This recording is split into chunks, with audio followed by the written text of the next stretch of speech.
তোমার চোখের সামনে যুবতী, সুন্দরী, সুরসী, রূপসী, খুব সুন্দর একটা মেয়ে হেঁটে হেঁটে যায়।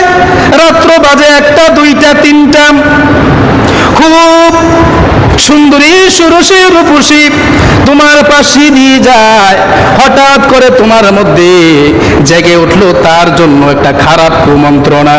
হঠাৎ করে আবার চিন্তা করলা, না, হতে পারে না। ওই যে আল্লাহ তাআলা বলেছেন ইয়াখশাউনা রাব্বাহুম বিল গায়ব, ভয় করার জন্য যে আল্লাহকে এই চোখ দিয়ে দেখা যায় না। ও বান্দা, ওই মুহূর্তে লোভনীয় অবস্থায়, জেনা অবস্থায়, সুন্দরী, সুরসী, রূপসী, ইচ্ছা করলে তার সাথে তুমি লালসায় মেতে উঠতে পারো, খারাপ কাজের মধ্যে লিপ্ত হতে পারো। ও বান্দা, না, তোমার মধ্যে হঠাৎ করে আল্লাহ তাআলার ভয় উঠলো। হায়রে, আমার আল্লাহ তাআলা বলেছেন ভয় করার জন্য, যা খারাপ কাজ করলাম না, আমার আল্লাহর ভয়ে আমি আমার এই মন্দ কাজটা ছেড়ে দিলাম।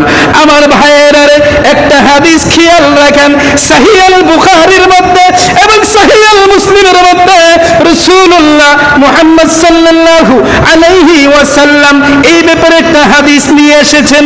আল্লাহর রাসূল তিনি বলেন, কোন বান্দা যদি কোন একটা খারাপ কাজের, মন্দ কাজের নিয়ত করলো, কিন্তু সে বান্দা মন্দ কাজটা করে নাই, আমার রাসূল বলেন মন্দ কাজটা না করার কারণে, আল্লাহর ভয়ে মন্দ কাজটা বাদ দিয়ে দেওয়ার কারণে আমার আল্লাহ বলেন ফেরেশতারা রে, তার আমল নামায় তুমি সুন্দর করে একটা সওয়াবের সংখ্যা বসিয়ে দাও। সুবহানাল্লাহ পড়েন। যদি কোনো বান্দা কোনো পাপের, অন্যায়ের যদি নিয়ত করে যে আমি একটা পাপ করব, সে নিয়ত করলো কিন্তু পাপটা এখনো করে নাই, আমার নবীজি বলেন ফেরেশতারা লেখার জন্য প্রস্তুত হয়ে যায়।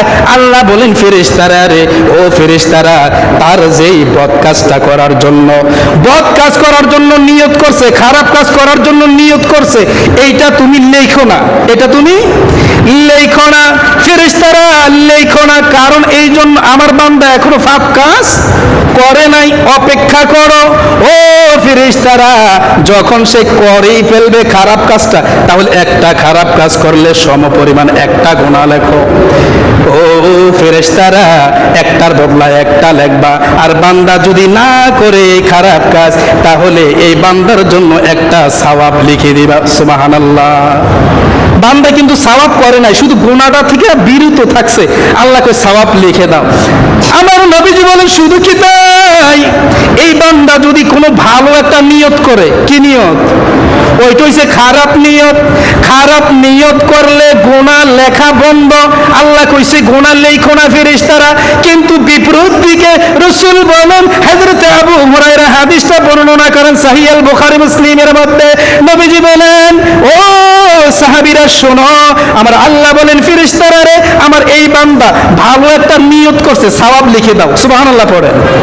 একটু চিন্তা করছেন, খারাপ নিয়ত করছে, তুমি গুনাহ লেখো না, কিন্তু ভালো নিয়ত করেছে, ভালো নিয়ত করার কারণে আমার বান্দার জন্য সওয়াব লিখে দাও।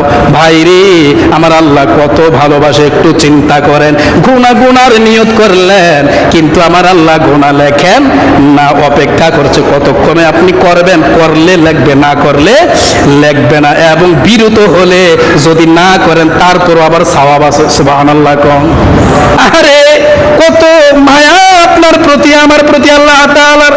যদি আপনি সওয়াব নাও করেন, সওয়াব করেন না, শুধু নিয়ত করছেন কিন্তু সওয়াব আপনি করেন নাই, তারপরও আল্লাহ কয় সওয়াব লিখে দাও। সুবহানাল্লাহ। ও ভাই, এই জন্য আপনি ভালো ভালো নিয়ত করবেন। যদি আপনি নাও করেন, নাও করতে পারেন, তারপরও আপনার আমল নামায় আমার আল্লাহ সওয়াবের সংখ্যা বসিয়ে দিবেন। সুবহানাল্লাহ।